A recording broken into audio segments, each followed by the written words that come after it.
अस्सलाम वालेकुम वरहमतुल्लाहि वबरकातुहू। इत्तेहाद न्यूज में आप सभी का खैर मकदम है। आज बात करते हैं कोयले की। जी हाँ, अब यही कोयला कईयों की जिंदगी छीनने की वजह बनता जा रहा है। बेलगाम अमन नगर में पिछले हफ्ते 3 अफरादों की मौत एक अस्पताल में अब भी जेर इलाज है। कोयले जलाने की वजह से अचानक मौत होने की बात शायद कई लोगों को मालूम न हो, लिहाजा अब 4 अफरादों को एक कमरे में बेहोशी की हालत में पाया गया और 3 की मौत तो जगह पर ही हुई थी। तो अलग अलग कयास लोगों की जानिब से लगाए जा रहे थे, अलग अलग कहानियां बताई जा रही थी। अगर बेलगाम वालों के लिए कहा जाए तो इस तरह की पहली वारदात कह सकते हैं, क्योंकि अक्सर लोगों ने अपने तौर पर कयास भी लगाया कि हो सकता है कि कुछ नशा वगैरह किया होगा, लेकिन हकीकत ऐसा नहीं है।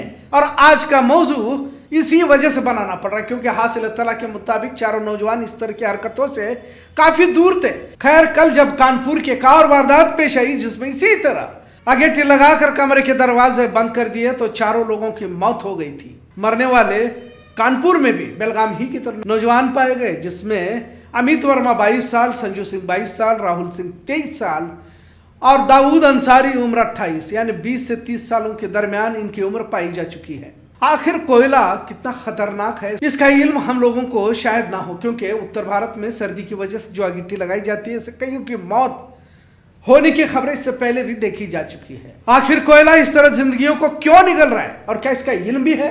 जब इसकी तफ्तीश की तो मालूम हुआ कि कोयले से निकलने वाला कार्बन मोनोऑक्साइड जहरीला रहता है, जो सांस के जरिए से दाखिल भी होता है तो मालूम भी नहीं होता, यानी कि वो नजर भी नहीं आता। जहरीला होने के बावजूद इसका गंध यानी कि इसका टेस्ट या तो इसको महसूस भी नहीं किया जा सकता। वो सांस के जरिए से जिस्म में दाखिल होता है और इंसान फिर मर जाता है। पिछले 10 सालों में 2800 लोगों की मौत इससे होने की बात बताई जा रही है। 20 नवंबर 2025 को उत्तर प्रदेश के कानपुर शहर के पनकी इंडस्ट्रियल एरिया में यह दर्दनाक हादसा हुआ, जबकि बिल्कुल उससे 2 दिन पहले 18 तारीख को यानी कि 18 नवंबर 2025 को बेलगाम में यह वारदात पेश आई थी। यहाँ मतलब कानपुर के एक ऑयल सीड्स फैक्ट्री के एक छोटे से बंद कमरे में ठंड से बचने के लिए अगेटी जलाकर ये 4 नौजवान सो रहे थे।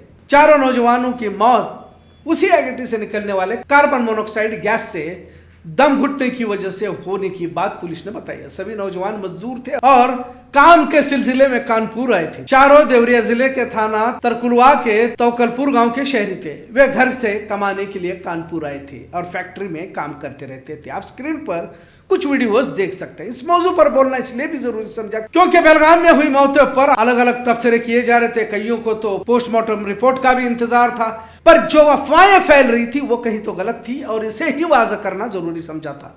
भले बेलगाम वालों के लिए मामला नया हो, लेकिन उत्तर भारत में कई मामले इस तरह के दर्ज हो चुके हैं। इस पर बात करने की एक और ये भी वजह रही कि कुछ बुजुर्ग खवातीन आज भी उसी पुरानी रिवायत को सही समझते हुए घर में जब भी किसी की जचकी होती है तो अगेटी जलाकर कमरे को गर्म रखने की कोशिश करते हैं, खासकर इस नवंबर से फरवरी तक के महीनों में, क्योंकि इस वक्त सर्दी बहुत ज्यादा रहती है। पर इस बात का ख्याल नहीं रहता कि पहले घर कवेलियों के होते थे और हवा छत से आती जाती थी। अगर कोयले की वजह से कार्बन मोनोऑक्साइड निकलता था अभी तो छत से बाहर निकल जाता था, खिड़कियां भी रहती थी और पहले के मकानात अक्सर इसी तरह के रहते थे। लेकिन अब मिट्टी के घरों की जगह पर सीमेंट के मकानात हैं, लिहाजा हवाओं के लिए या फिर वेंटिलेशन के लिए जगह नहीं रहती, जिसके नतीजे इस तरह से बरामद होते हैं। कईयों की जान चली जाती है। दिल्ली मुनका में इसी तरह से जनवरी में इसी तरह से 2 लोगों की मौत हो गई थी। जम्मू कश्मीर में छोटे बच्चों की तक मौत हुई है। एक रिपोर्ट के मुताबिक 6 वारदातों में 19 अफरादों की मौत हुई है, जिसमें बच्चे भी हैं। मतलब जच्चा खवातीनों के लिए अगेटी जलाना भी जानलेवा कह सकते हैं। आजकल हीटर्स की सहूलत भी है। मैं तो ये कहता हूं कि मच्छर अगरबत्ती या फिर किसी भी तरह की अगरबत्ती का धुआं भी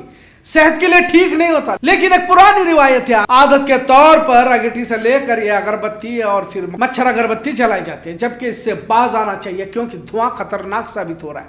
खास तौर से कोयले से निकलने वाला कार्बन मोनोऑक्साइड जान लेता भी है तो मालूम भी नहीं होता। बेलगाम अमन नगर की वारदात में 3 नौजवानों की मौत के बाद कुछ लोगों को यकीन नहीं हो रहा था कि इस तरह दम घुटने से मौत होती है, क्योंकि सवालात उठ रहे थे कि किस तरह से मर सकते हैं और तरह तरह की कहानियां भी बनाई जा रही थी। अब तो शाहनवाज अरपनली, जिसकी उम्र 19 साल है, अब खतरे से बाहर भी बताया जा रहा है। हकीकत शाहनवाज भी बता पाएगा, लेकिन इतना तो सच है कि कोयले से निकलने वाले धुएं से हो रही मौतें एक लम्हे फिक्र है और बहुत ही खतरनाक और जहरीला कहा जा रहा है। अब सर्दी का मौसम है और वैसे बेलगाम में भी सर्दी काफी होती है और कुछ घरों में इस तरह कोयले की अगेटी का एहतमाम किया जाता है। खासकर अगर दोस्तों में बैठते हैं तो इस तरह अगेटी का एहतमाम करते हुए देखने को मिलता है। कुछ नौजवान देर रात तक बैठते हैं। आप खुली हवा में बैठते हैं तो इसका असर नहीं होता, लेकिन जब बंद कमरों में कोयले को जलाने के बाद नजर न आने वाली गैस यकीनन मौत की वजह बन सकती है। और कानपुर की वारदात अगर देखेंगे तो इसी तरह से पेश आई।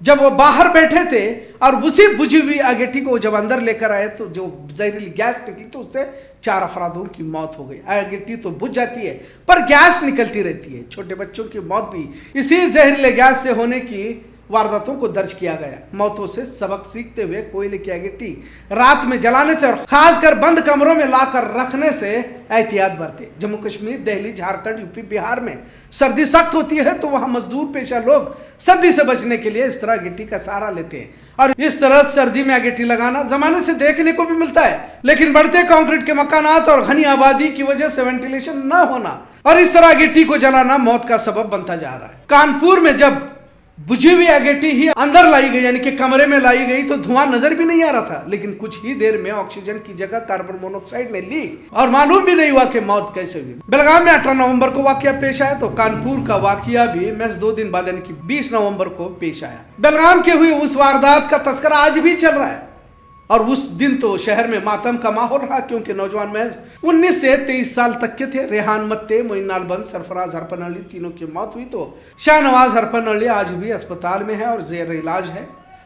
आज इस मौजू के पीछे की ये 2 वजह, जैसे हमने कहा कि जिन नौजवानों की मौत बेलगाम में हुई है, इस मौत पर तरह तरह के कयास आराइयां लगाई जा रही थी। मौत कैसे हुई, किसी ने मारा है क्या, कुछ और भी वजह है क्या, इन्हें एहसास कैसा नहीं हुआ वगैरह, जबकि तमाम बेबुनियाद ही बातें कह सकते हैं। वही दूसरी तरफ यह है कि घरों में इस तरह अगेठी न लगाएं। खासकर कुछ बुजुर्ग खवातीन जिद करती हैं कि पहले ऐसा हुआ करता था, हमने तो जमाना देखा है वगैरह।